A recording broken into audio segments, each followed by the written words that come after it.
All right.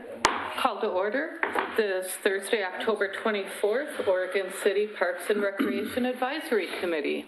Good evening, everyone. We'll start with introductions, and starting on my right. Bill Daniels. Troy Bollinger. Karen Morey.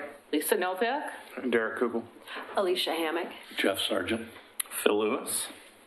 And I think we have a couple of absences this evening. Yes, Chris Cook and Doug Neely are both excused. Thank you. Item 3 on our agenda, approval of minutes. Has everyone had an opportunity to review the September 26th meeting minutes? Yes. Draft. Any objections? I make a motion that we approve those minutes. Okay. Do we have a second? Second. All right. All in favor? Aye. Aye. Aye. Aye. All right, moving on to item 4 on the agenda, citizen comments. And do we have citizen comments tonight? We do. First up, we have Roger and Dorothy.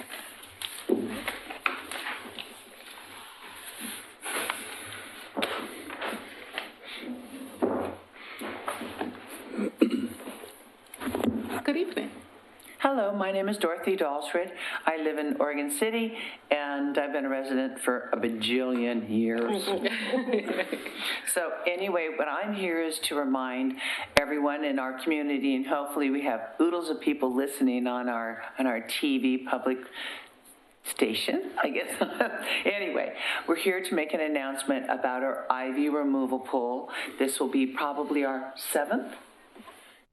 That we've been working at total of 14 acres, if I'm not mistaken. We started off with 9.5 acres. Now we're at 14 acres of ivy removal. And we are again having another event on October 26th. Registration's at 8:30 in the morning. We start from 9 and we'll work until noon until everyone is tired and goes home. We will be meeting at the Armory in the parking lot. The address is 204 South John Adams Street, Oregon City. Sign-in's at 8:30. There'll be coffee, treats, and some snacks and water. We have worked on a total of over 20 acres because we're working on some downslopes also on ivy removal, ringing the tree. That's an oxymoron because ringing a tree means you ring a tree to kill it. We're ringing ivy off a tree to save it. So we're not touching its bark. We're just removing it. The decades of ivy have gained a very, very strong foothold. Some of those ivy arms, the vines that go up those trees are the size of baby arms and man arms, which will eventually deprive the tree from all its nutrients and its water and kill the trees. That's why trees are falling down. What's going on with the trees? Why are they falling down? Well, they're not getting water, they're not getting nutrients, and the heaviness of the ivy is pulling them down. We have to eradicate ivy. So no ivy. We're trying to set the example in this park and our other parks. So we hope to see anyone would be there. If it's raining, come, because the park has such beautiful canopy, you'll just get big droplets on you if anything lands on you. And it'll be fun and it's enjoyable. Bring the babies. We oftentimes will have storytellers that'll tell us about the geology of our area and the slidiness of those areas. We also will talk about the flora that's in there. We had some rare ferns that don't seem to be popping their head. There was only 2 of them.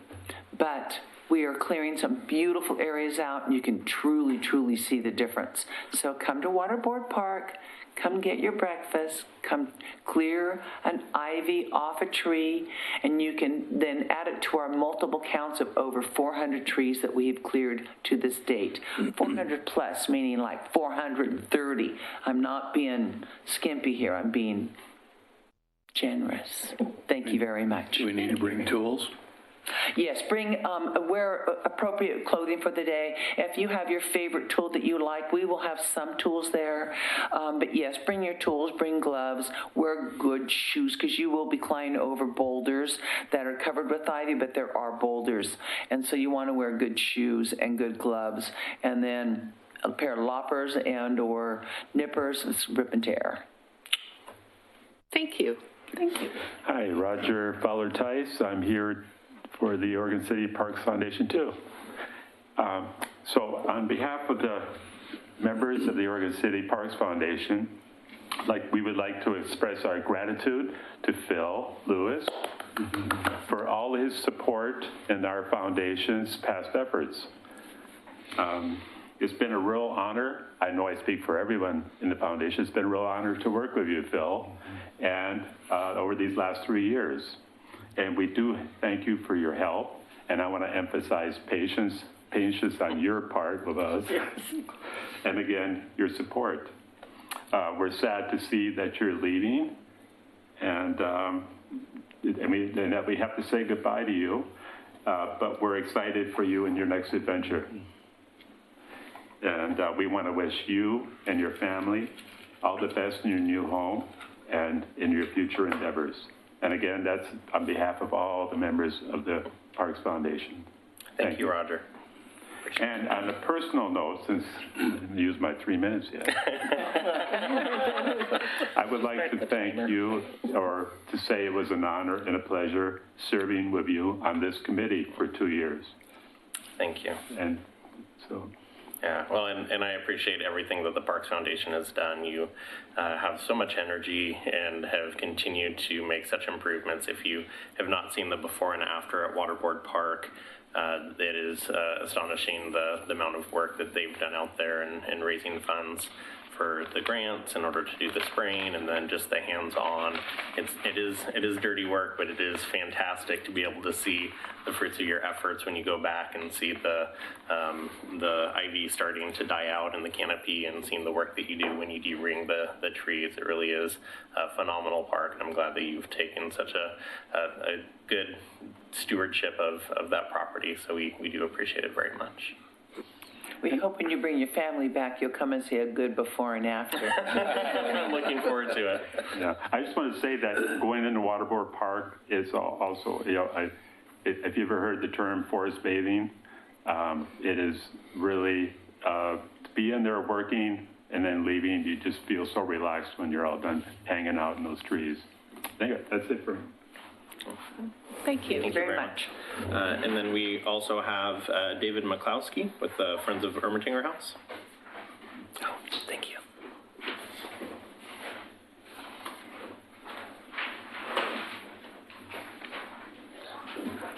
Good evening.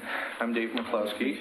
I used to live at 4th and John Adams some years ago in one of the Victorian houses.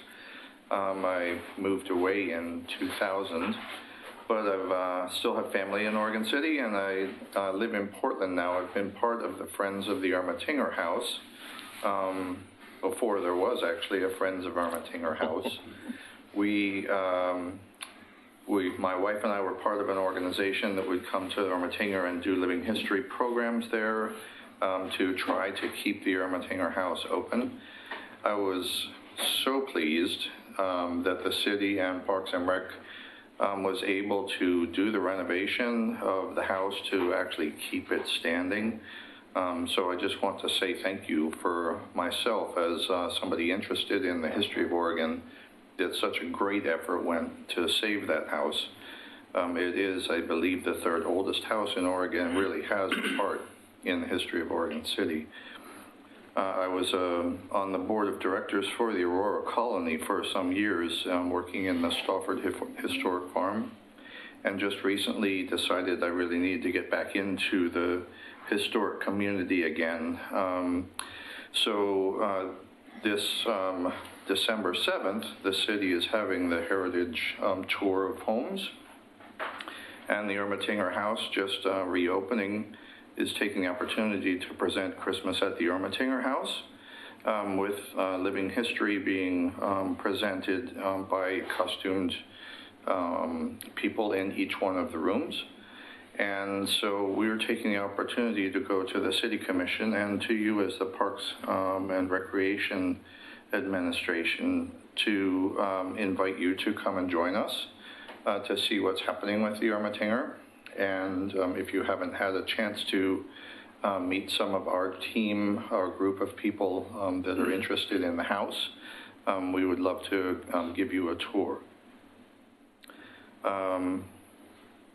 So I have some flyers that Rochelle Parsh, who's helping us, she's the aquatics and park coordinator, I guess, and she suggested that I bring you some flyers to take a look at and perhaps share. And if you had questions for me about what we're planning on doing with this event or in the future, I'd be happy to answer questions. Super. Well, thank you. And what is the date of the event? So it's December 7th, and the tour is running from 10 until 4 p.m. So it's mostly a walking tour, although it does stretch for a bit around the city. So I imagine some of the people will be driving, some will be walking, and the Ermatinger House, as I think probably most of you know, is just a couple blocks up on 6th. And the hours are from 10 till 4. And we will have a tent outside of the house on the lawn with coffee and hot cider for people to stop.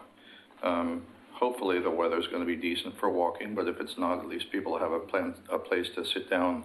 We plan on having the people touring the house be guided, and as they come through each of the rooms, there'll be a different scenario of a family decorating the Christmas tree and talking about what Victorian Christmas was like. Another part of the tour will be in the dining room, where during the period that we're portraying, the Ermatinger House was a boarding house. And so the people will be waiting for their dinner and talking about the events of the 1860 period that are going on around Oregon City and the nation at that time. There'll be a trapper that's come to sell his furs and is now looking for a warm bath and a place to sleep. And he'll be able to talk about what the Hudson Bay and the other trapping organizations that were involved in the Northwest were doing. A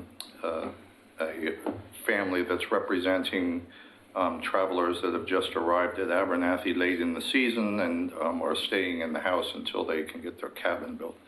So as people go through the rooms, there'll be about a 3 to 5 minute scenario of what it is people are talking about from the point of view of the scenario in the room, and then the guide will move them along to the next. So the people can gather in the tent outside, get warmed up, have a little bit of coffee, and then come in and be guided through the home. So it's lots of fun. We've done them at other places in the state, in Aurora in particular. And some years ago, we did them quite frequently in the Ermatinger House. So I hope you can join us. And I have a couple different copies of flyers, so I'd be happy to leave them with Phil. And Thank you. We can be contacted either through Rochelle or Phil has my email and phone number.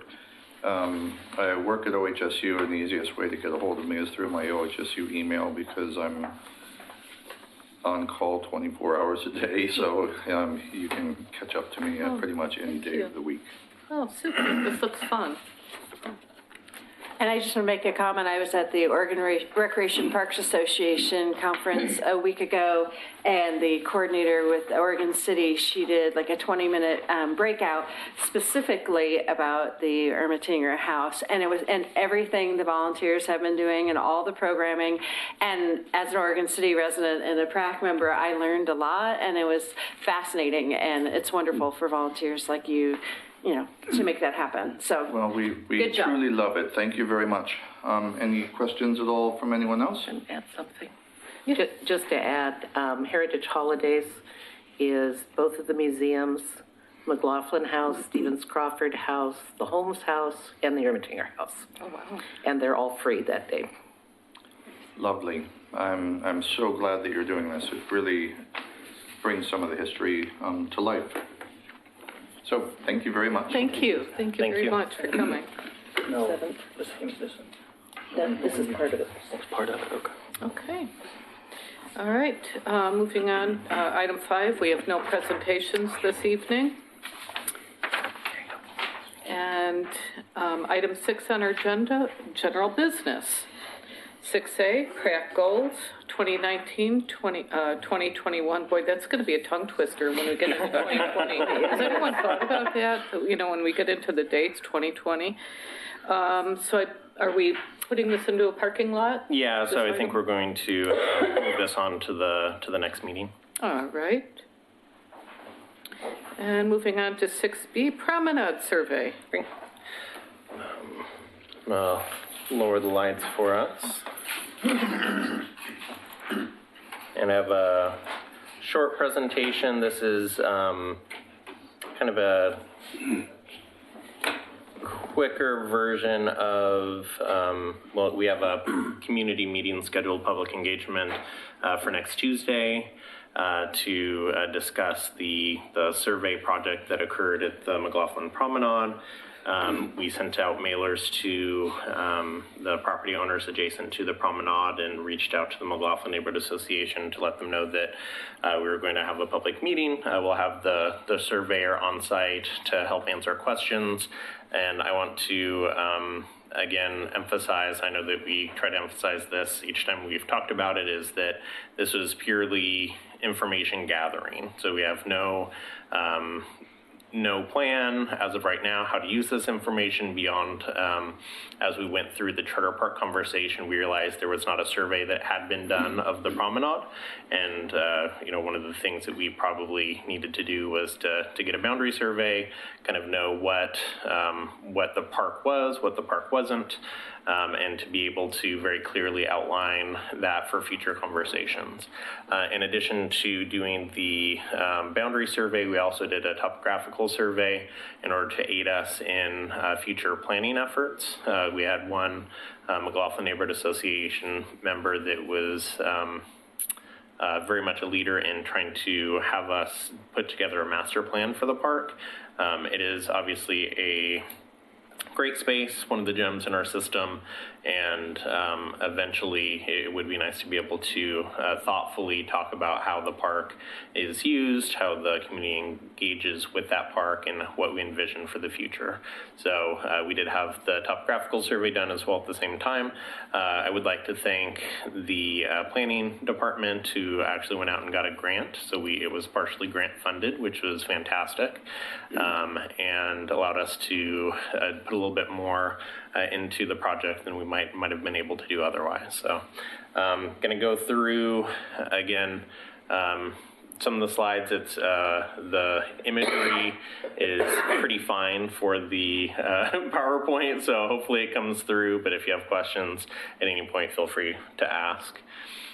So first off, McLaughlin Promenade. I know everyone in this room knows where it's located, but for those in our TV viewing audience, if they're unaware of where the promenade is, again, just off of High Street, adjacent to 99E on the downward side, closer to the river.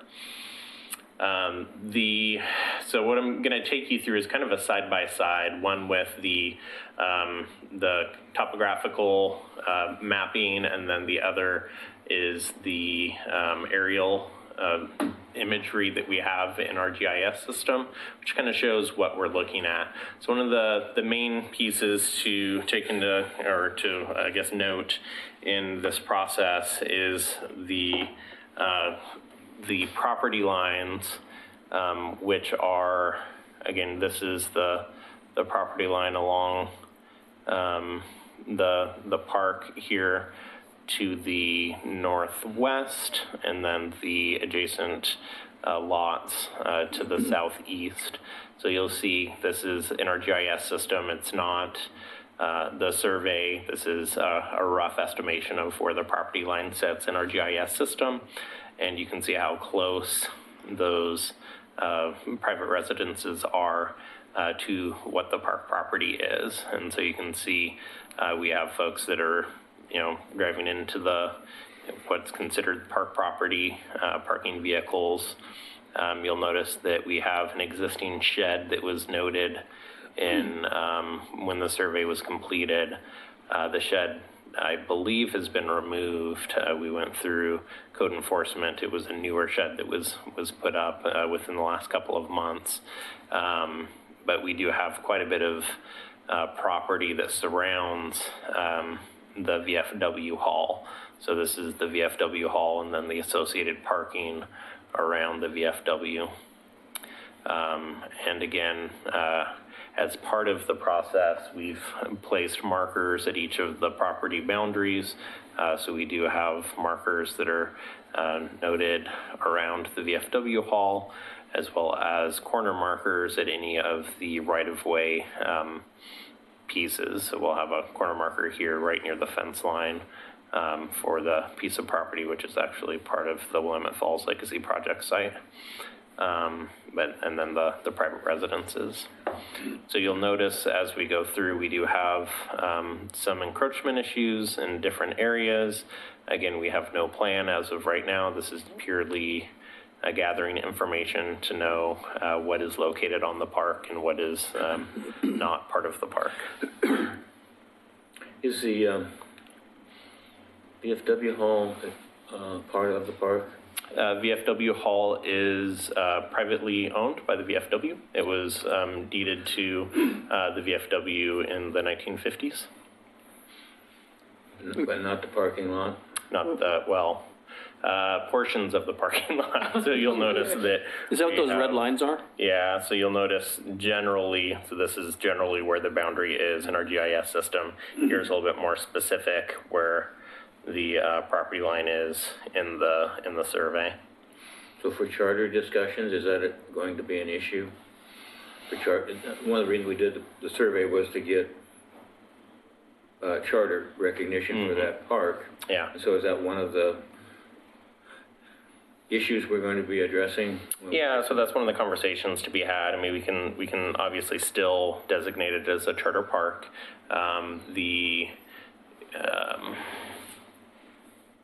Parking there, is partially within, I mean, if you look at the current configuration, the circulation pattern takes you onto VFW property. So even if you're looking at it as a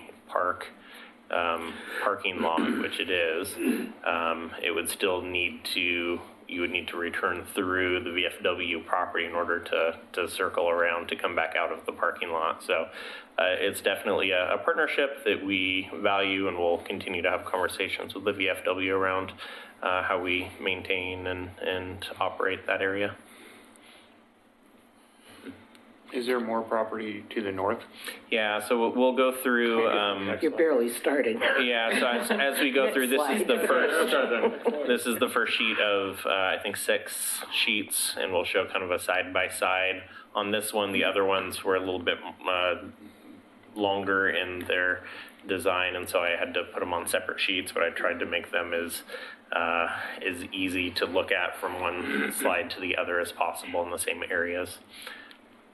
So this is the topographical survey for the next area, which shows First Street, which we were looking at in the last slide. So again, this is First Street right here on this corner, and you can see obviously where the parking lot is and where the edge is for the VFW property.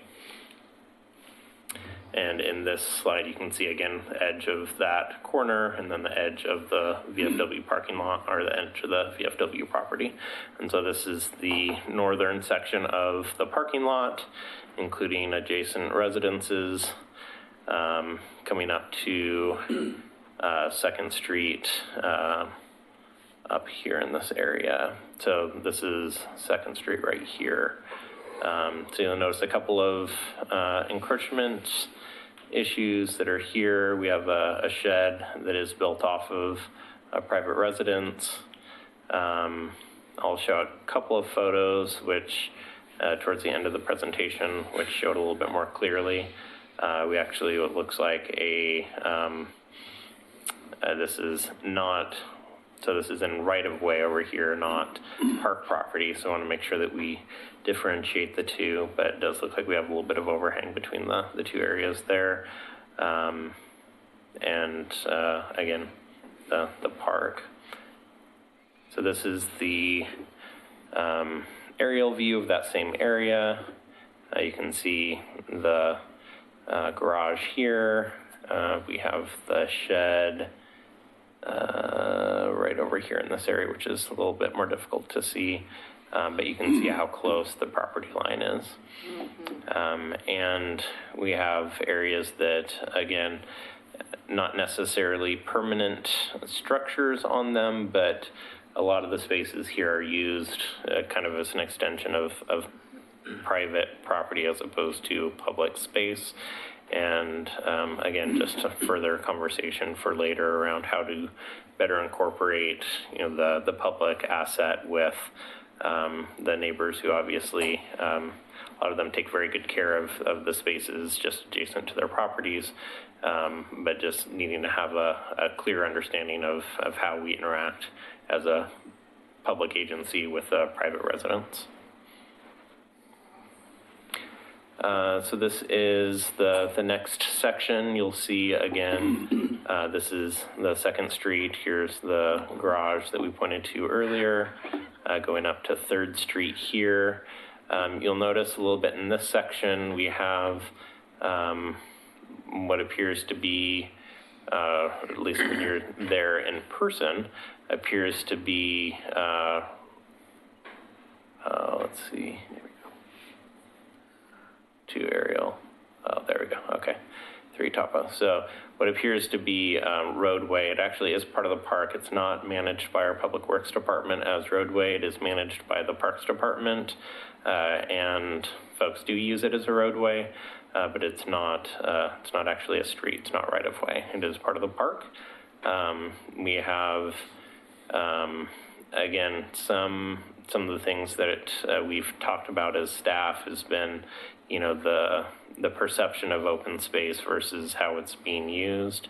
It is a national landmark, designated nationally as a historic landmark. How does that play into how we're maintaining the park space? How does that interaction between the private property and how we manage the public asset as far as, trees, as far as landscape, all of those conversations. And I will say that we stay in pretty close contact with most of the property owners here, and a lot of them take a lot of pride in maintaining the spaces. It just, again, making sure that we're transparent in how that process is playing out. Hey, Phil, are most of these or all of the residents owner occupied? Not all of them are owner occupied. We do have some rentals in the area. Of the ones that are right up against the promenade, the whole distance, about what percentage you think? Ooh, I wouldn't be able to tell you a specific number. I do know that we have some rentals. I wouldn't be able to tell you the percentage. And the owners of those non-owner occupieds, are they Oregon City residents? Like, are they easy to contact? Are they in the area? For those that I've been in contact with, a lot of the times it's our park operations staff that are in closer contact with the homeowners and or tenants. I will say the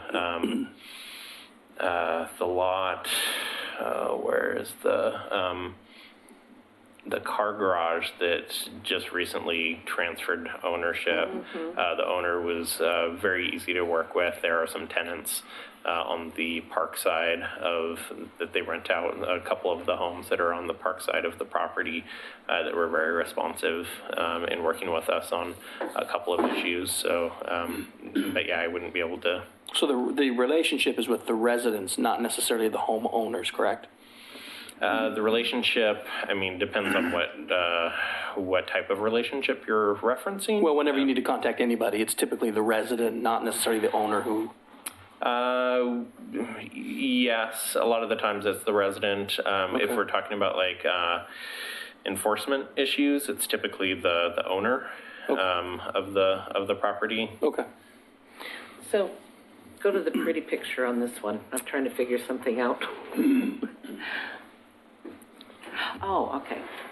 Because the thing that's interesting, your existing line from GIS, it's the tax lot line. Yeah. So basically, you have people that have built into property they don't own. Right. Yeah. Right. And a lot of the houses have been there. We haven't done we haven't done the research of looking for, building permits back to the middle part of the century or anything, but good luck. most of the No such structures thing. that have been built into the park have been there for a number of years, decades even. But interesting, because they would have known where their actual property lines were. Those tax lots today are what they bought 120 years ago. But With much they relaxed had, rules they back had then. well-described Yeah, I was going to say boundaries. the the rules offsets and the permitting, probably yeah. weren't there. Handshake deals. I did notice they can build awfully, at that time, they could build smack dab on the property line. Yeah. So, I'm yeah. actually surprised that they're not encroaching as more. Yeah, well, and a lot of thought these that too. lots, Yeah. were in between the streets, in this part, there's 4 lots in between each set of streets originally. Except then they cut them in half one way, and then they cut them in half the other way, and you've got 4, 6, whatever lots in what were originally, Yeah. you had 4, and now you've got 16 in some places. But property line's a property line, and in the old deed descriptions I read, whatever they built there, somebody knew that wasn't their property. Yeah. And so, again, just an opportunity for us to have that conversation around, I know that the city commission is having similar conversation around encroachment into right-of-way in the Kenema neighborhood. This is, we're an old city, and a lot of these things have been happening over the decades, over the century. And so trying to figure out a way that works for, transparency and works for feasibility for the property owners as well as for the city managing that public asset. And so one of the things that, I think of as we're looking at these, especially as the roadways, is maybe some quick wins at some point for the city and for residents is, trying to look at access patterns for adjacent property owners, and looking at if there's ways to still allow access for those property owners, but still open up areas of the park so that they seem more like part of the main piece of the park. And so I obviously won't be here to continue those conversations, but I would challenge maybe the Parks and Recreation Advisory Committee and staff and the commission to look at ways to better open up the park for public access in some of those spaces that might not be, might be overly built out for car access, and may be able to be better incorporated into the footprint of the park. There are some pieces where you could look at circulation where you have entry and access off of one side, and you could remove part of the asphalt, depave part of the park, and open it up into more green space. But again, I'm just saying this is purely information gathering. I'm not proposing any solutions. But it's interesting because 214 and 306 their only access is from the park side. Yeah. Right, exactly. I'm thinking They're this little is- islands. There was I might add that road that is off of 3rd Street next to the Quonset Hut, 223. This is the Quonset Hut store. And that parking lot is city parking, I believe. That road that continues, did I hear you say that that's park property? Yeah, so there's not actually a road that goes through the park. There's no easements for roadway use. There's no actual road right-of-way. It is, as soon as you look at, so this is the property line for the park, and then all of these built infrastructure, which is primarily used, this is actually, oh no, that is built roadway. So yeah, so this, what looks like a roadway is actually part of the park. And so when you're envisioning walking along the promenade up here and you look over to your side and what you're looking at is roadway, and then what you would think would be, private residences next to, private property. And so, this is all public space. is there a way that we can responsibly and in a way that works for both the private property owner as well as the city to look at how to better reincorporate the feel of public space as a park as opposed to the road going through. So if we had only access, and again, I'm not, in this area specifically, we have a road coming in, we have the parking lot, and then we have an additional road that comes out and around. Like, is there a way to cut off access here, or maybe even make a hammerhead so that folks can turn around and come back? Same thing over here, and then open this up to additional green space. Do we know who built the road? I don't. Yeah, I know we maintain it. There's another road. That came down 6th Street where I live, and then comes along the bluff. It used to be called Bluff Road, and the water department. I still get mail on to 524 Bluff Street. My house number is an even number on the odd side of the street, and so that what used to be quote unquote park property, where not used to be, apparently it is. So that used to be a dirt road, that and now it's a park. Now it's a pavement. And that was about 1970 when a lot of the city civic improvement made a park out of that, and the city. What did they do? They took 6th Street and what's called dedication, not dedication. Vacated that street on 6th Street to make it into a parking lot, and Bluff Street went away. They no longer allowed cars to go along the bluff, and that was approximately 1960 when they vacated the street. And so that Bluff Street went all the way, it basically is what the park is using for their asphalt walkway, all the way up to and beyond the flagpole to that area, which, I forget, it was at about 4th maybe, that it comes back out by the old eye clinic building there on High Street.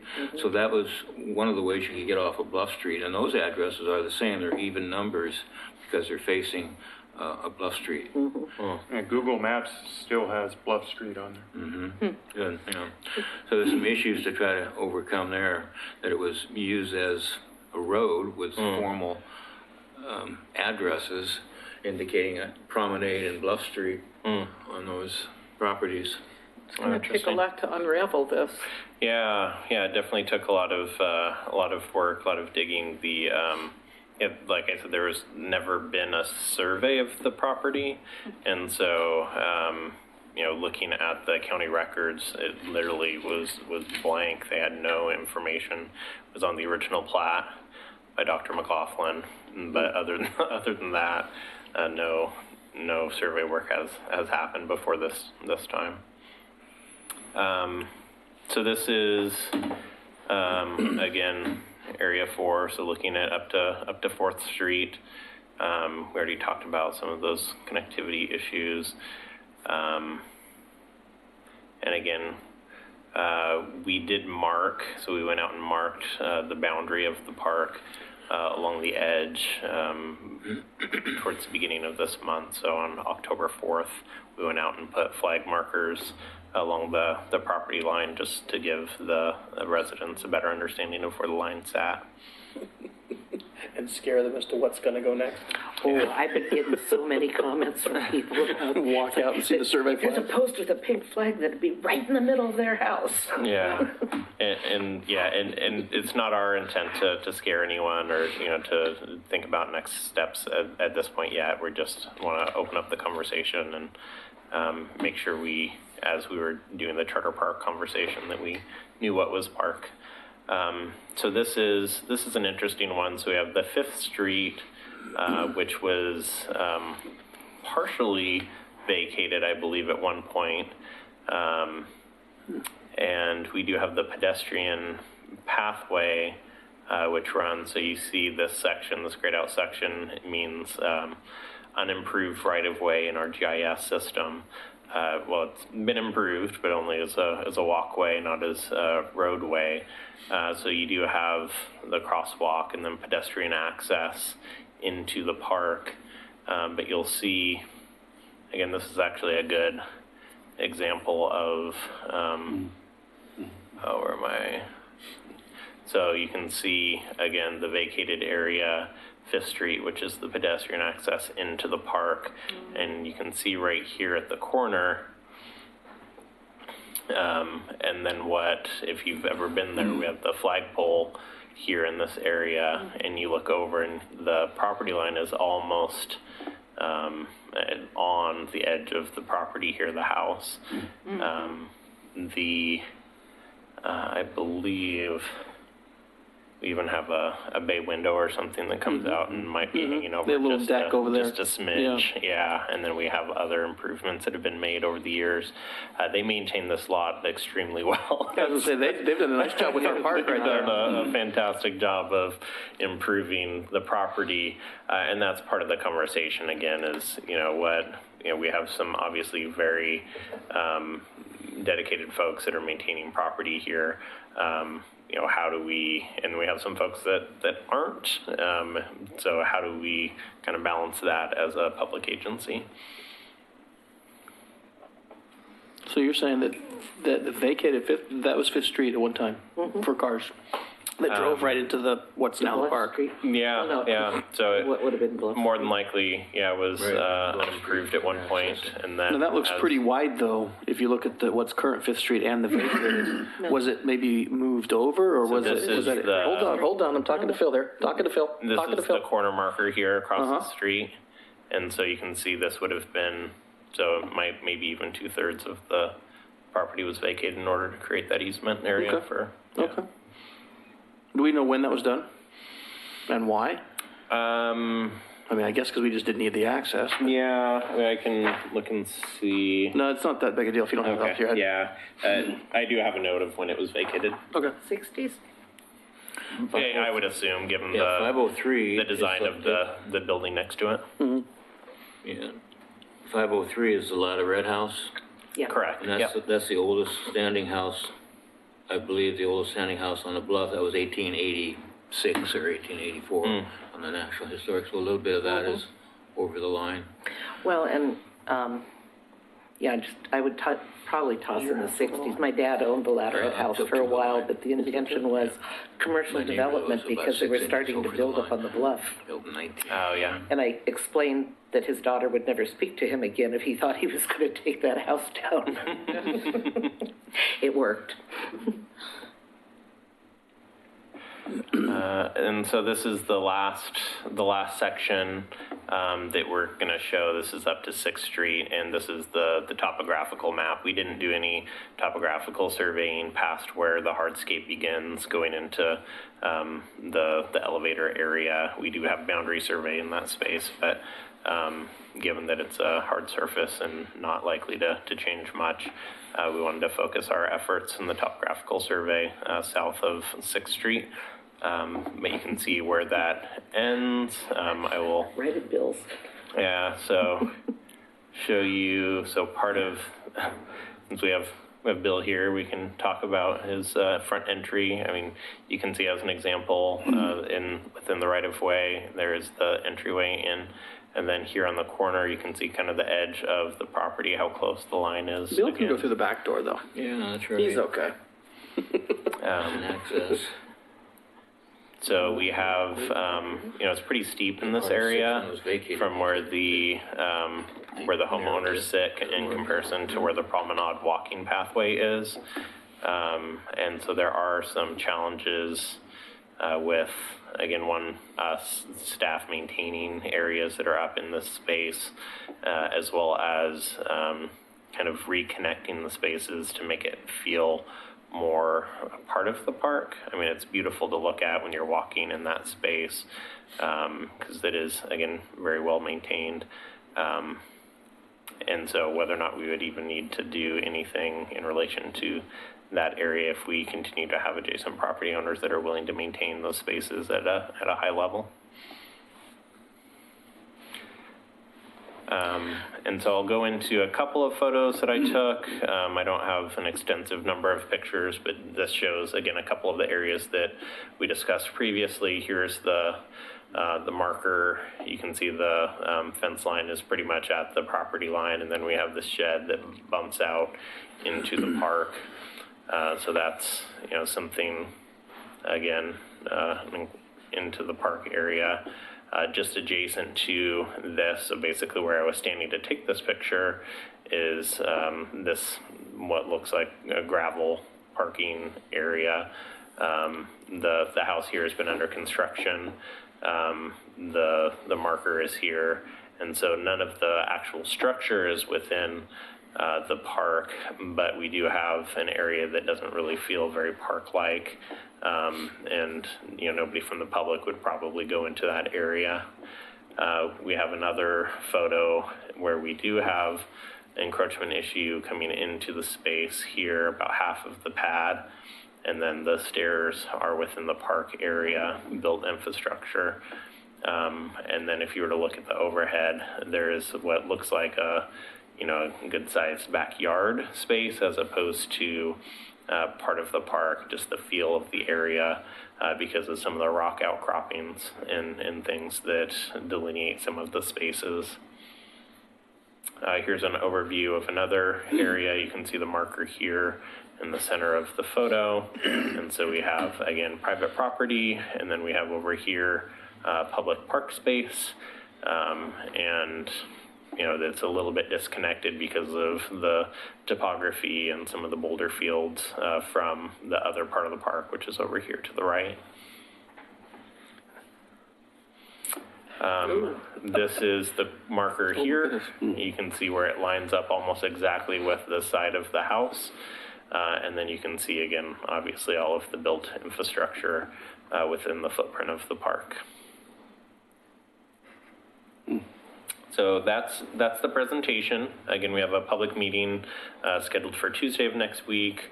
The surveyor will be on site to answer any questions. Staff will be on site to answer any questions. We'll have big blown up copies of all of the survey work that's been completed. And again, at this point, we have no next steps. We will probably provide a quick overview to the City Commission at some point. But we are, again, not making any recommendations to move forward with anything, and we have no intentions to move forward beyond going through with charter park designation at some point in the near future. So I'd be happy to answer questions if you have them. Where is the meeting located, Phil? Here in the Commission chambers at 6 p.m. on Tuesday, the 29th.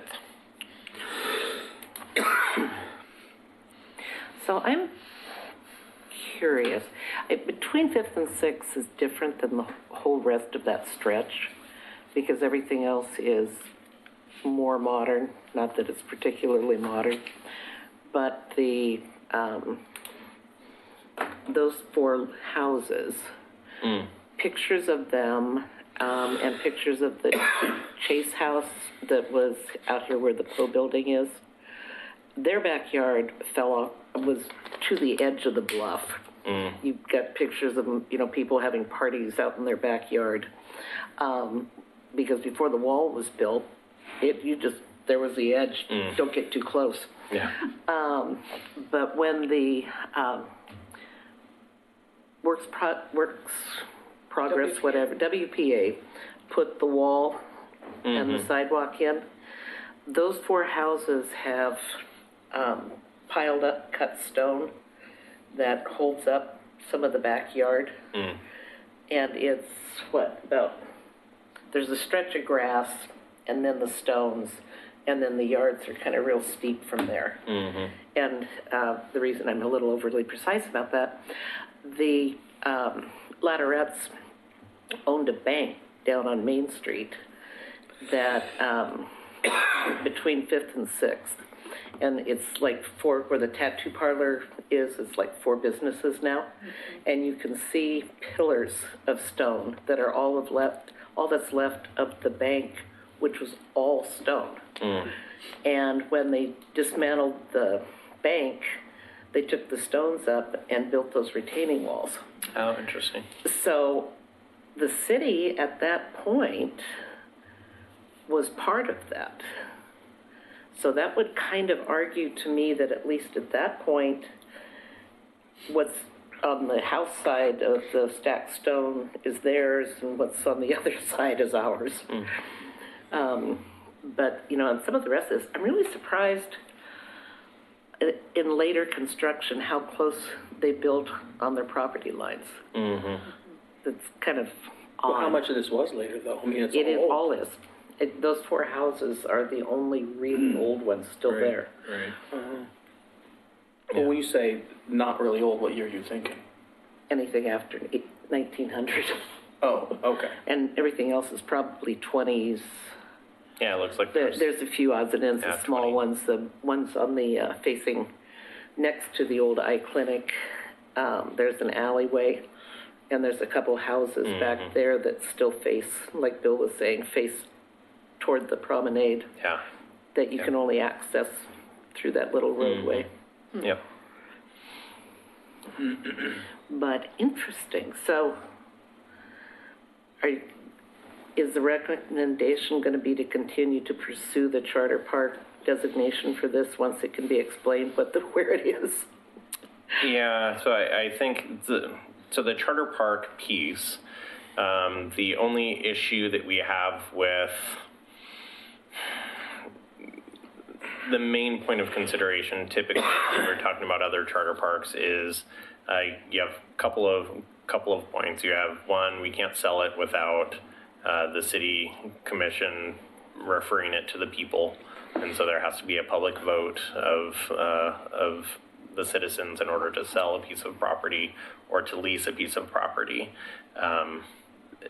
The second one is that the leasing piece and having any other business having to do with the physical property. And so one of the points of consideration with Sportcraft, as an example, is that something can be grandfathered in, but we can't establish new leasing of property without going to a vote of the people. And so here at the Promenade, we really don't have any of those issues. The one hang-up might be looking at how we unfold the VFW being in the parking areas, and we don't at this point allow, we're not leasing any of that space to the VFW. We allow them to use the parking lot. That's maybe a consideration, is how we're looking at that parking lot in the future. But other than that, I would say yes, we would probably move forward with recommending adopting it as a charter park. I foresee some issues with that. If we do something in the future with these property lines, I think we're foolish to think there's not going to be pushback from those residents who might have a conflicting survey or some argument of, hey, we've been like this for this many years, you can't just take it. And if that's the case and we end up bargaining, we're going to be restricted from giving, selling, trading, any kind of property to appease people unless every piece of that goes to the vote of the people. Correct, yep. So we wouldn't be able to say, well, we'll give you this 50 feet and we'll take this 50 feet and we'll be friends about the thing. We can't do that if it's a charter park. Well, can't you can control that. I mean, literally right now, you're looking at a tax lot line. I mean, what it would be basically is we're not giving them that property, but we're allowing them, similar to a revocable right-of-way use. So something similar, that we would have a revocable easement of some sort Right-of-way. on the property, on the park property for the private use. So the city is recognizing that we've had a staircase on the park property for the last 5 decades, and we're not going to make you remove that staircase, but we're recognizing it, you're recognizing it at some future point. If they redevelop, it's not, oh, we gave away park property to somebody to redevelop as they see fit. It's oh, now that you're redeveloping, this is really the footprint of your property, and we have this beautiful park that we want to make sure that we maintain as a park for decades and centuries to come. And so I would advocate, I think, from a park perspective, not to freely give away park space, but to have those conversations in what does it look like 50 years, 100 years from now, or what do we want it to look like? So that you don't have a future developer that comes in and says, oh, well, I bought up all these, and I realized it was, a resident that had lived here for, 40 years, but now, we moved in and this is now part of this property that we just purchased. So that's something to consider, especially for those that are sitting on this group that are advocating for park space, that hopefully that conversation is had and you're voicing that opinion for the preservation of park space. And I agree with that. We have to remember, though, that's, as you said, from the perspective of the Parks Department. Exactly. That's not the final say from a court of law. Yeah. Because I guarantee you those homeowners have a different perspective as to whether or not their shed or their porch or their garage should stay. And if it's our word against theirs, it becomes a battle until someone else decides it. And I just don't want to see us be in a situation where little pieces and little agreements that are somewhat insignificant, and I'm not talking about giving anything away, but just simply trading this for that, would have to go to the vote of the people, and that could, a court of law could come in and say, you have to do it, and now we're really in a bind, because we can't do it by our charter, but we have to do it by the law. It's a struggle. Yep. And so What do you recommend? I recommend we leave it out of the charter until we figure out what the heck's going on, what we're going to do. Yeah. And that would be part of the conversation with the city commission once we do make a presentation to them on what the survey results are, what they want to do with the property. Well, and then I guess the other question is, can we, to solve some of this problem, although it'll look like one park to everybody else, can we make it two parks? And 3/4 and a quarter.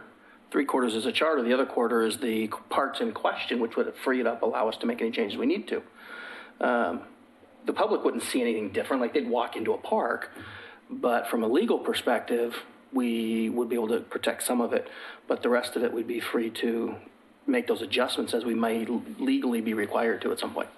I know that the city granted revocable trusts with that access from up onto Waterboard Park around the home. Public Works, I think, was involved with that. That was an example of a revocable trust of being able to fence off an area that was right next to the trail.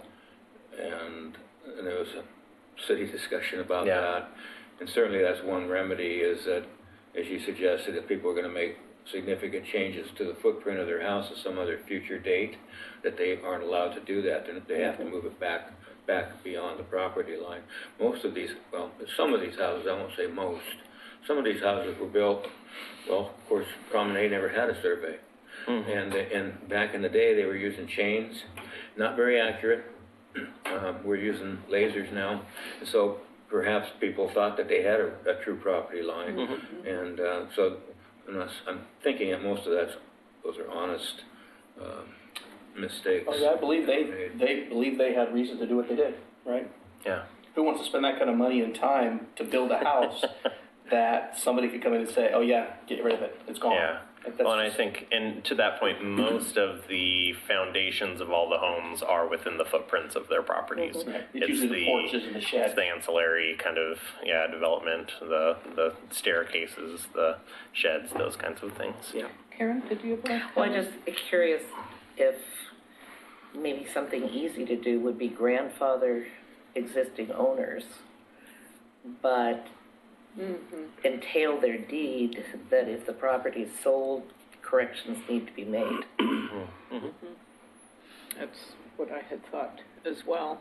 Yeah. Well, that's assuming we're right, Yeah. because they probably have conflicting surveys. It's a tax lot line. Yeah? Yeah. They And don't own it. And they could do a survey, and it may come up a little bit different, but I think I would advocate for not doing anything permanent for the property, but looking at revocable uses for those properties, and would recommend that this group advocates for that as you move forward in those conversations. Interesting. Okay. Any other questions or comments on this topic? Okay. Moving on to item 6C of the agenda, Willamette Falls Legacy Project. Great. So the Willamette Falls Legacy Project, no major information to share at this point. Project staff are still working with the new property owner that's had the property for a little over a month now, I think it is officially, and looking to find ways to better incorporate their vision with the Willamette Falls Legacy Project Riverwalk. I think they're as a group, the tribe is probably more looking at how to use the site as opposed to the previous property owner, which I think was just trying to hold the site. And so trying to figure out a way that achieves the results that we're looking for with the Riverwalk and public access. The tribe has been very complimentary of the project to date, and we're, again, moving forward with those conversations. Great. Item 6D, Beaver Creek Concept Plan. So this is an item that we do not have much information to share. I was hoping to have a little bit more information to share by the meeting day. Survey's still up. So we will again continue to have this on our agendas as we move forward. Okay. I have a question on that. Yes. So if because I missed that meeting when we were talking about, is it my understanding that there's supposed to be a set, or that we're shooting for a set amount or acreage of parks in that area? Correct. And with that in mind, from what I've seen as a linear park with like a line with bigger openings along that line, are the skinny areas, would that be considered part of the acreage? And this may be a question that may not be answered, obviously tonight, but, are those areas where, the travel areas or wherever you want to call them, are those going to be more than just a sidewalk with 3 feet of grass on each side? It would be more than a sidewalk with 3 feet of grass. We're envisioning that it would be a higher degree of landscaping that you would find in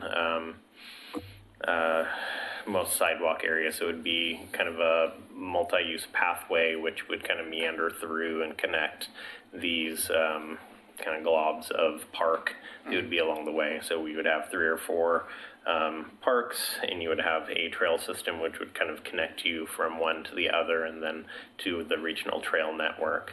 The acreage, I would not envision the acreage for that to be included for the trail system to be included in the park acreage, but it is something to take into consideration as we're looking at requirements for connectivity, right-of-way. Conversations that we've had internally as staff has been around the using that as kind of the right-of-way connections, but more than likely maintained from a parks perspective with a slightly better landscaping plan than you might find at a typical sidewalk / lawn area.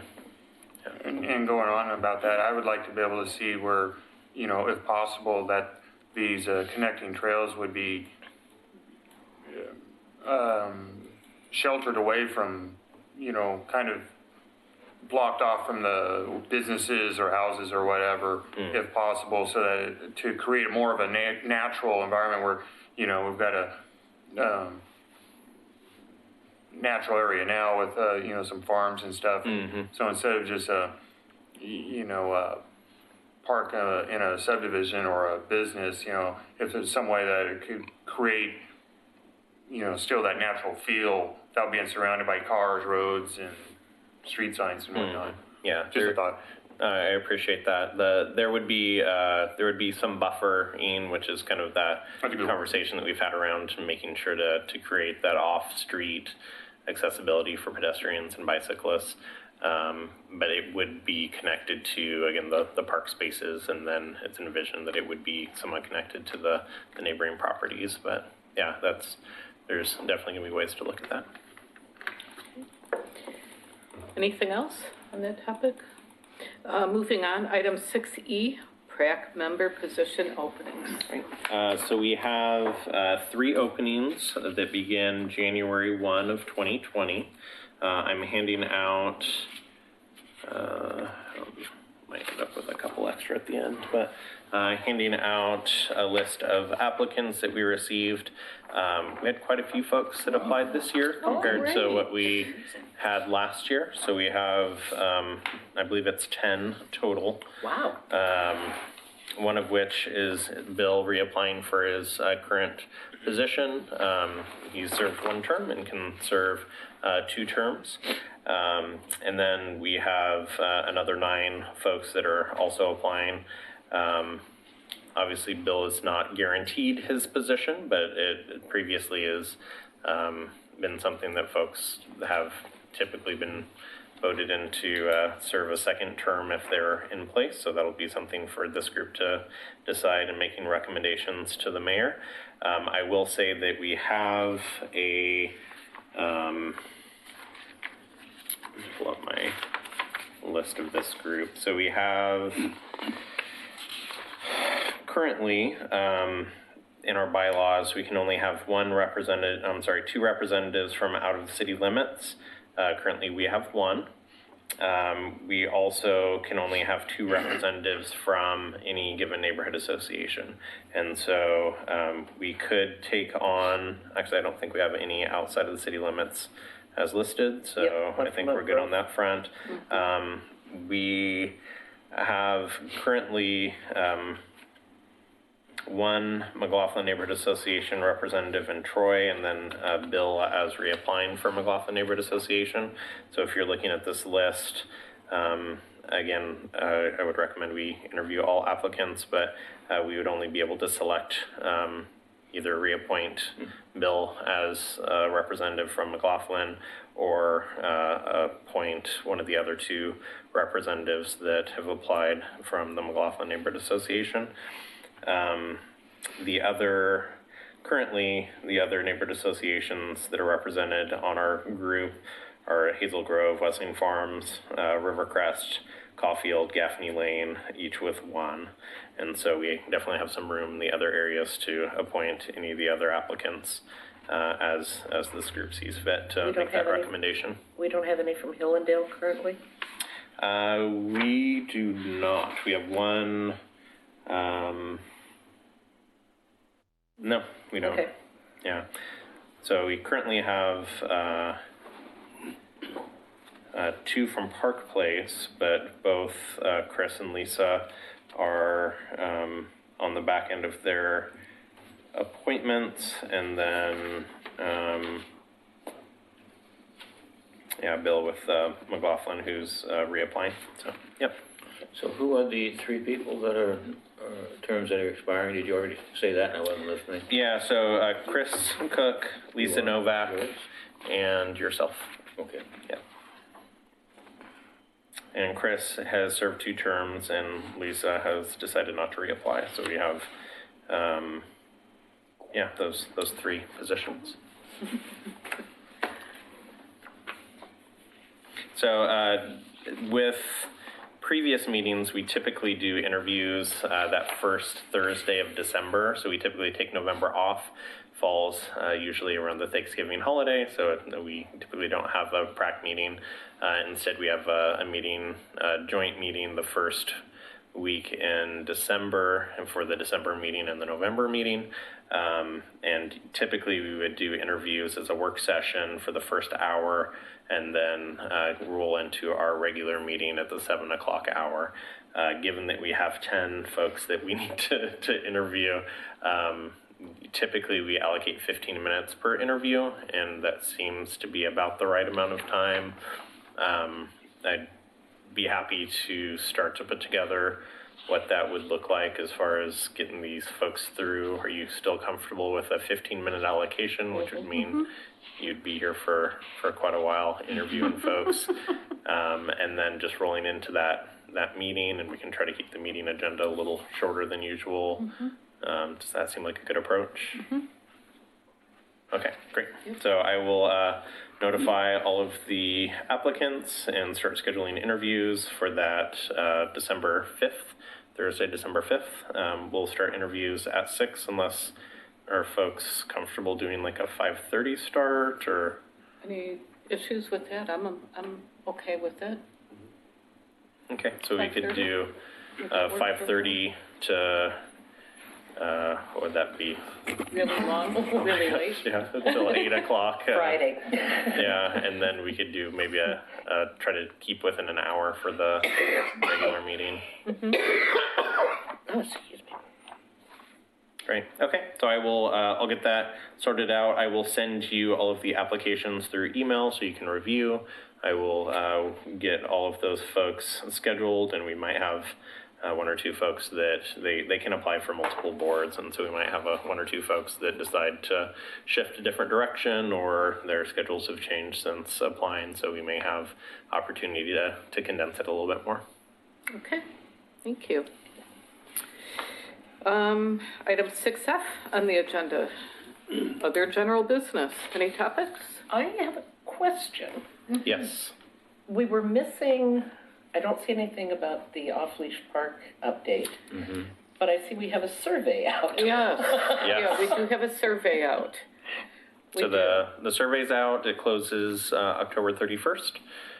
We've had folks starting to get those that information in. I haven't done a recent check to see what numbers we're at on that, but we have done a push on our social media, and we've seen the folks starting to put their recommendations in for the dog park usage. So yeah, if anybody out in TV land is interested, we'd be happy to have you go in and fill out a survey, as well as anybody on this group.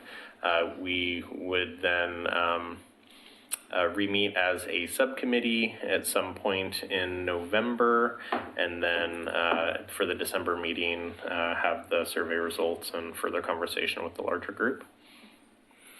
And I think at the end of our last meeting, I had asked for that to be an agenda item, and certainly that will suffice if we're going to be talking about it in November. Is that what you said? December. December, yeah. As well as into November? So we have a subcommittee that met to kind of form the questionnaire and kind of talk about next steps. So I would envision that group would meet probably in the month of November to review the survey results, to speak a little bit more about next steps, and probably make a discussion topic at the December meeting. Have you reviewed any of the questionnaires at all? Any of the survey? I think a day or two after it went out, yeah, so not in detail, no. Well, was there enough other people, other than myself, who were thinking about other locations for dog parks, dog off-leash parks that might work for the city? Of course, city would do the final. We did have a couple, so we had somebody that recommended Stafford Park, I remember. We had another one that spoke about the Caulfield property that we acquired. I think there were some recommendations for properties that weren't ours that were made as well. But yeah, I can, we'll have all of that. And if you're interested in a little bit of an update, I can send probably through email what we have thus far. We'll do a full the 31st, so that's a week out. So if you're, or I guess maybe on the 31st, I can compile and send that out to the larger group, and then the subcommittee could meet, whatever you're comfortable with. That would work. Okay. Great, sounds good. Great. Thank you. Any other? I guess just one other point, just for general information. The restroom project at Chapin Park has been fully completed. We're waiting on the contractor installed a residential meter instead of a commercial meter for electrical. We were waiting on them to swap it out to a commercial meter, which they say will happen next week. At that point, we have all the conduit in, everything. We'll be able to pull electricity and have PG make that connection for us, and it'll be ready to open to the public. So it's complete. We're just waiting on that final electric hookup and then inspection. So speaking of restrooms, we were talking about Park Place. What is the status with Park Place? Is that a renovation, For the restroom? Yes, We don't currently have that on a project list. So it is, in our 2-year biennium, it's not on a project list, so it would have to be a future, yeah. Okay. And that would also include the replacement of the glass blocks that were vandalized several years ago? 'Cause right now we have plywood board on it, is that right? Yeah. I can follow up with Jonathan to see if that's something that we can take care of. It's not a safety thing, so they probably don't have it prioritized because it's been in that condition for a while. But yeah, I can check to see if that's something we might be able to get done sooner than later. So at least it's not in that condition. Thank you. That's a good point. Are there grants available, Phil, through the Oregon Parks Foundation, the Oregon State Parks Foundation for restroom renovations? Yeah, typically, so the restroom project at Chapin is an example. It's about a $330,000 project. They're not cheap. And so it would be in the range of a project competing against like the Filbert Run Park project. And each agency, you can only have 2 open at any given time. And so currently we got an extension on our Woods Memorial Park project. We're been approved for the Filbert Run Park project. And then whatever next project we were wanting to do, we could apply for a restroom replacement project. Rivercrest was done with state park grant funds as a restroom replacement project and partially funded the spray park. But that would be, again, a larger ask, and in competition with maybe some of our bigger project asks. But yeah, totally something we could apply for. And one last question, and I'll be quiet. No, this is your time. This is your meeting. Might not get to see you again to ask these questions. We talked about SDCs. Yes. And I know we won't have that kind of time to be able to have a discussion. Yeah. And maybe at some point we can have that discussion with the city commission at the same time so we all can understand better SDCs and what you can use SDCs for and what you simply cannot. And one of those questions would be, say, a park, maybe you have one in mind, or I don't know, that doesn't have a restroom, for example. Is that a qualified nomination for an SDC improvement if there is no restroom in the park already? Yeah, that could be SDC eligible. Again, it would need to be on our capital list, and it would need to be on our SDC list as well. So right now we have our list is for SDCs is not our list for SDCs is not super specific, and so it lists out development of new parks, so acquisition and development of specific parks. It doesn't specify to that level of like restroom projects at a specific park or resurfacing at a specific park. Those things aren't listed in our project list. And it's not been the direction that we've typically gone.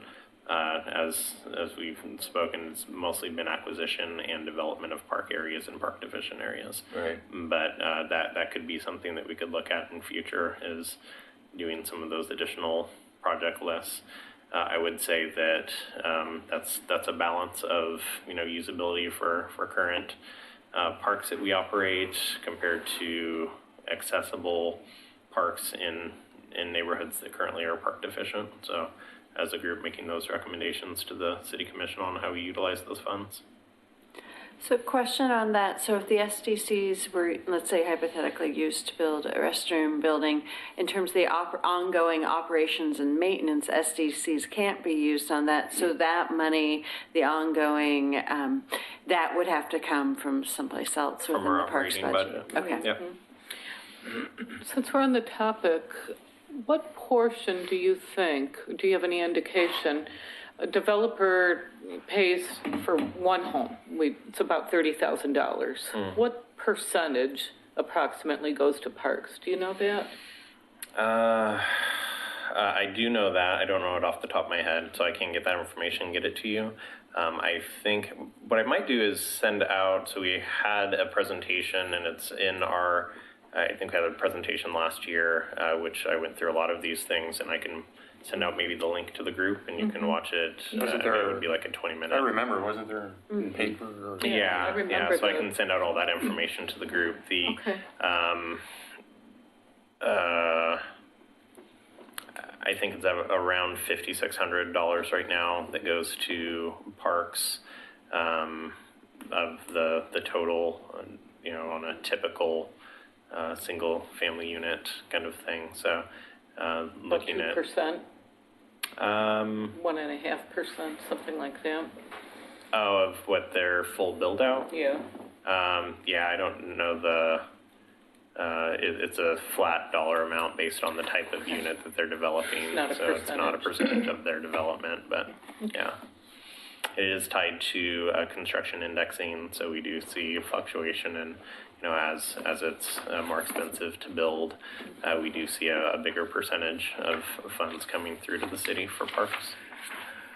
Your typical single-family residence, it's $5,411. There you go. Yep. Thank you. Thank you, Google. Thank you, Google.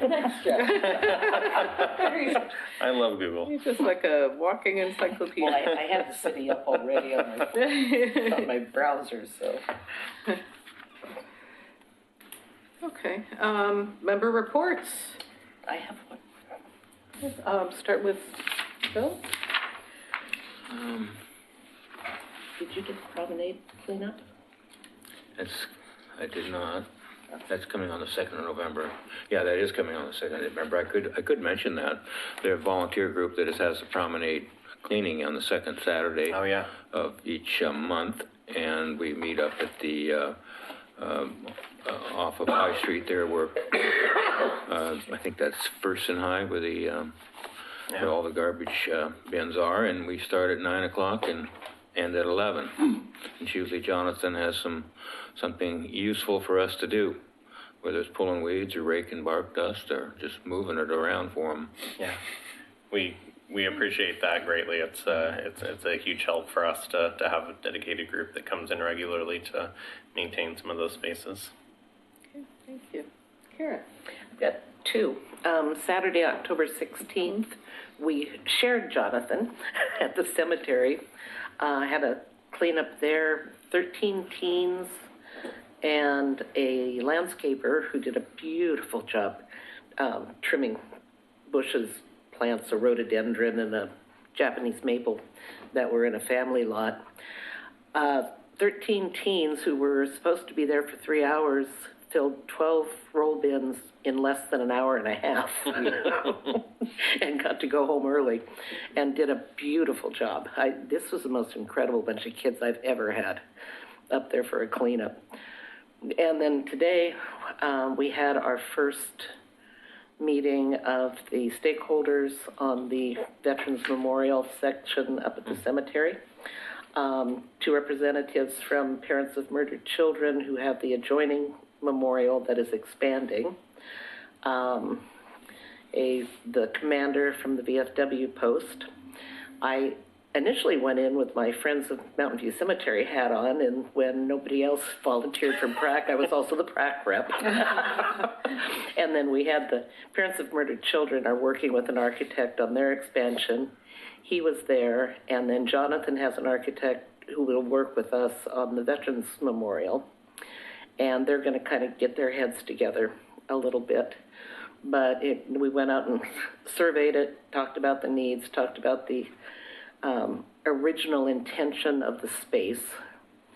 And I was talking to Dee Dee earlier. I made her happy because I told her one of the things that we agreed on is we've got to get those concrete sidewalks off the roots of the sequoias.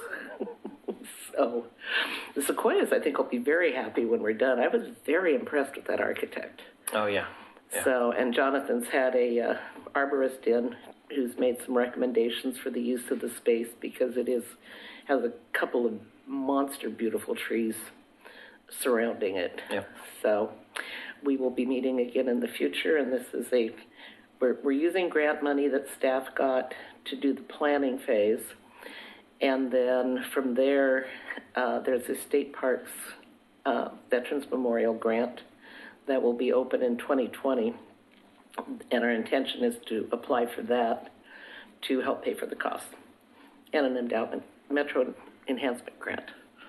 So, and Phil was there, and Jonathan did a beautiful job. Yeah, great job. So, Super. I'll skip myself for now. Derek?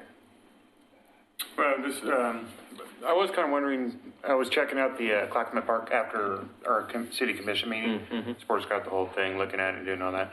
And this is kind of a side note or just a question of the future of what we do. At some point, do we as a group make a decision, hey, this is our recommendation, this is what we advise, and give that to the city commission and just go, take it or leave it, here's what we're saying? And not take it or leave it, but, here's our decision? Yeah. Or do we keep going back and forth every month or two? I think the direction that we were trying to recognize that there's a lot of different voices that, from PRAC as well as from the city commission, and provide one location where we can kind of all have hopefully a joint decision / recommendation that would move forward, so that as you're talking about it and as the city commission is talking about it, it's one voice as opposed to, this group making a recommendation and then the city commissioners having final say, which they do anyway. But hopefully it's something that you are comfortable with and you've had an opportunity to voice in those conversations, as opposed to discussing it in this group and then having it out of your hands and the city commission talking about it. So we can definitely continue to have conversations as a group, and if there's strong feelings as a group that you feel you want to make a specific recommendation, we can definitely have that further conversation. We just haven't gotten to that point. Just a general question of, procedure, I guess. Yeah, I think and why we started meeting as a group was that, as we had industry experts coming in, it made more sense to have it to one group. So as we have a consultant that's coming in, instead of having to pay them once to come and talk to PRAC and then a second time coming to talk to the city commission, and then two, as we're having questions and comments and conversations around the park, that they're hearing as a commission your information as you're going out and talking to folks that are using the parks, and same thing is that you're hearing the city commission's perspective around. So as they make why haven't we thought about this, might be something that you as a group have information to share. So, but again, we can continue to have those conversations as a group, and as we have additional information, similarly to the last meeting, where we discussed it as a group at PRAC, and then had continued the conversation as a group, including the city commission. That I think that's probably the direction we'll continue to go, but if there's strong feelings, we can make an adjustment, and you're more than welcome at any point to make a formal recommendation to the city commission on any point. Okay. well, and the whole thing is basically, though, just putting information in the hopper for staff to create a master plan that we then review and approve, hopefully.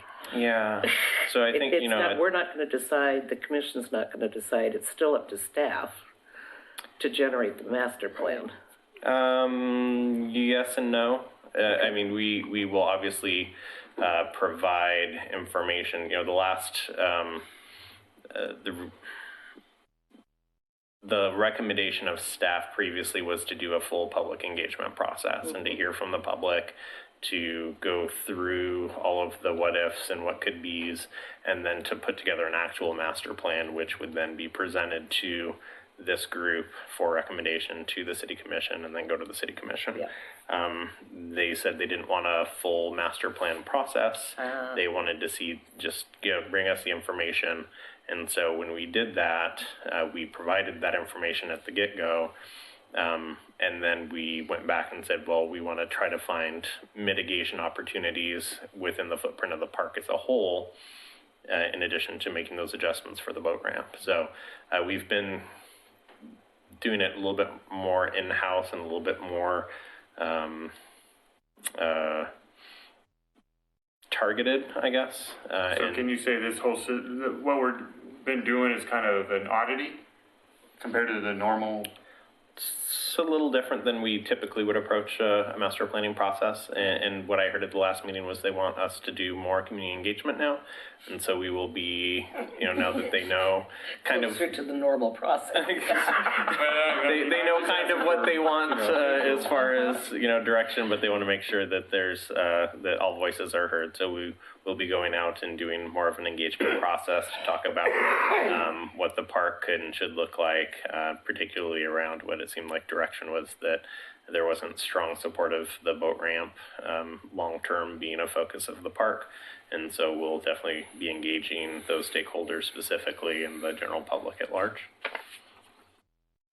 And remind me, is there a hard stop in terms of that boat ramp, in terms of when particular, there's the master plan, but there's boat ramp issues. Yeah. Is there, kind of a drop dead deadline that some of those need to be? No. Or is it when the sand fills it all up? I was going to say that the deadline's going to be when the ramp is unusable. Check back next spring. I drive by, it's a little different. Yeah, so that would be the hard deadline is as soon as the ramp is unusable, the state would be unwilling to continue to put money into the ramp in its current location. And so we would at that point be without an operating ramp, without a plan, and without a way to keep it open, which would then be us not fulfilling our end of our grant agreement with the state. And so having to pay, the $250 million? Exactly, Okay. yeah. So hopefully we come up with a plan before that. And it's not an issue. And yeah, it was a short-term fix in the current location, looking at a long-term improvement, which would have been the 350 feet downriver, was the direction when we got the grant for the original location to have the short-term fix. And so from the state's perspective, those are the two options that they are comfortable with currently. If we want to do the in-between one, which is the 200 feet downstream, then we would need to do that additional study work, which is going to be around the $35,000 amount that we would need to spend as a city to look at that. Okay, a lot of stuff. Mm-hmm. All right, Alicia, member report? Nothing to report. Okay, and Jeff? I had entertained a visitor last couple of weeks. Gal that I worked with at City of Peoria Parks and Rec came up to visit, so we did the usual down the gorge and into Washington and Japanese gardens and so on and so forth, but I saved the best to last. We went to the Willamette Falls and drove her around, showed her some of the older homes in the area, went to the Interpretive Center, Oregon Trail, into the Trail Interpretive Center, looked at the cemetery and a couple other things, and she wrote on her email, her Facebook account, that I had saved the best to last. That she really enjoyed, traveling around Oregon City and seeing the things that we had here. And she said a couple of times that I had picked the best location to locate in the Portland area. So it made a very favorable impression on her. So. Very good. That's great. Thank you for sharing. Speaking for myself, I attended Doug Neely's portrayal of Dr. John last Saturday morning. Boy, this guy was born, if there's such a thing. But he really, it was very enjoyable. Coy News was there. I'm thinking the news anchor is, his name is on the tip of my tongue, but he was there as well. But it was a very enjoyable experience. So if anyone has not seen him yet, and you have an opportunity next time, please see him. He does an excellent portrayal of Dr. John. And I'd like to take this opportunity, Phil, to thank you for your support and your patience and your teaching, and wish you the best of luck. And Thank you. Thank you very much. Appreciate it. You've been great to work with. Thank you. So, thank you. I appreciate that. Which leads nicely into the transition. Yes, yes. Well, first of all, we have the recreation report, item 8A. Which hopefully you all saw through your emails. And then I guess transitioning to the community service director transition. So my last day with the city is November 1st, so next Friday. Tony, City Manager Tony Conkle has been chatting with folks to serve on an interim basis and has narrowed it down. Sounds like he's close to, actually has made the decision and is trying to coordinate, making sure that everyone's on the same page. So within the next couple of days, probably by early next week, we'll be able to do an actual announcement. We're anticipating hopefully having a couple of days on the tail end of next week, Thursday and Friday, to have some transition, at least a couple of days of transition, so that we can info dump and share knowledge and hopefully get them comfortable with where we're at as a department and as a city. And then I've told Tony, and I will tell the interim director that if they need anything from me, I'm always accessible. So if additionally, if this group needs follow-up information of things that might be pertinent to me, kind of institutional knowledge that I have, I'd be happy to share that with staff and obviously forward that to anyone in this group. I do really appreciate all of your support. It's Oregon City has been a fantastic community to work in, and we have, just like Jeff said, we have some amazing amenities here. And I know the public cares an awful lot about our park system, and I hope that as a group you continue to advocate for parks, advocate for improvements, continue to network with neighbors and have those volunteer cleanup events. I'm so thankful for all of you that have been involved in those cleanup efforts and those volunteer efforts to get into the parks and maintain those spaces, because we would not be able to do it as a staff otherwise, and it really shows in what the public sees. And so I thank you so much for your time and volunteering, and I hope that we're able to keep in touch in some form. I will, before I leave, make sure to forward my new information to the group. But I do thank you sincerely for your time and for your efforts and your support. You'll be missed. Thank you. Okay. Any future agenda items? Dog park. Dog park. Next scheduled meeting is December 5th, 2019. We chatted about that. And if there's nothing else, the meeting is adjourned.